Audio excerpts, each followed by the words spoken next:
Imagine coming home one day to find your entire world flipped upside down. Not just betrayal, but a kind so deep it tears apart your family from the inside. That's what happened to me. My wife cheated, her boyfriend ruined my daughter's life, and then, unbelievably, she asked me to support them all. What you're about to hear isn't just a cheating story. It's a story about a father's breaking point and the revenge that made them regret every choice they ever made. My name's Daniel, and until recently, I thought I had a good life, a decent job, a steady marriage, and a teenage daughter, Lily, who was my world. My wife, Sandra, and I had been married for almost 18 years. We had our ups and downs, sure, but I believed we were solid. Turns out, I was the only one who thought that. Sandra started changing about a year ago. More nights out, more excuses, and an attitude that screamed she didn't care anymore. When I'd ask where she was going, she'd snap, "Don't start acting controlling, Daniel." I didn't push. I tried to trust her. I was wrong. One evening, I came home early from work, something I rarely did. Her car wasn't in the driveway, but I noticed a second one parked down the street. I didn't think much of it. Inside, everything seemed normal until I saw 2 glasses on the kitchen counter. Wine, half full. Then I noticed a man's jacket hanging on the chair. My stomach dropped.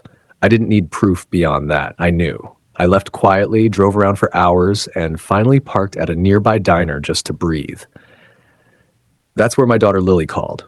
She sounded upset, crying about her mom yelling at her. I didn't think much of it then, just comforted her.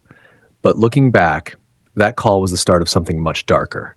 Fast forward 3 months later and everything exploded.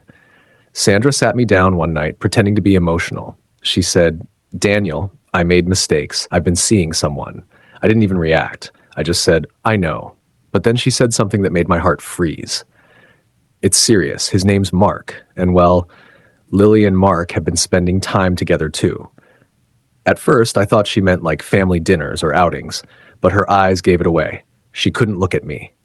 "What do you mean, spending time?" I asked. She started crying. "Daniel, Lily's pregnant." Everything went silent. I couldn't hear anything except my own pulse.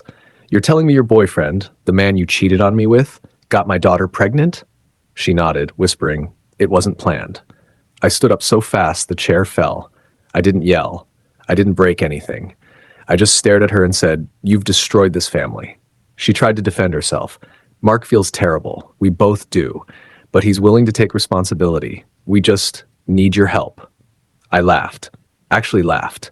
Right, because it sounded so insane. "You mean you want me to help support your cheating boyfriend's child with my daughter?" She looked me dead in the eye and said, "Yes. We're family, Daniel. We have to stick together." That's when I lost it.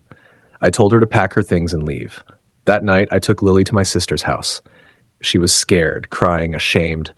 She told me she didn't even know what she was doing, that her mother encouraged her to get close to Mark because she wanted him to be part of the family. I was disgusted. I contacted a lawyer the next morning. Divorce papers were filed immediately. I made sure Sandra and her boyfriend were exposed to everyone. Her parents, our friends, even her workplace. People were horrified. She tried playing the victim, saying I was ruining her life, but she ruined it herself the day she brought that man into ours. As for Mark, he ran. Disappeared the moment things got serious. My daughter was left devastated, but I stood by her. I helped her through her pregnancy, not for him, not for my ex-wife, but for her. Months passed.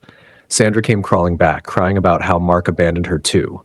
She said she had no one and that maybe we could start over.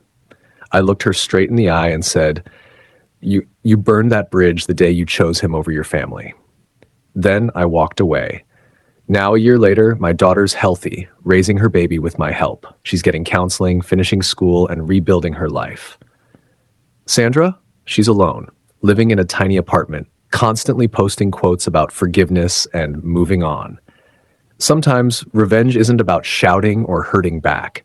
It's about walking away, stronger, calmer, and proving they no longer have any power over you. Sandra once said I wasn't emotional enough for her. Maybe she was right. Because now when I see her at the grocery store, trying not to make eye contact, I don't feel anger anymore, just peace. She lost everything. I kept what mattered most, my daughter, my dignity, and my self-respect. If you liked the video, please subscribe and turn on notifications.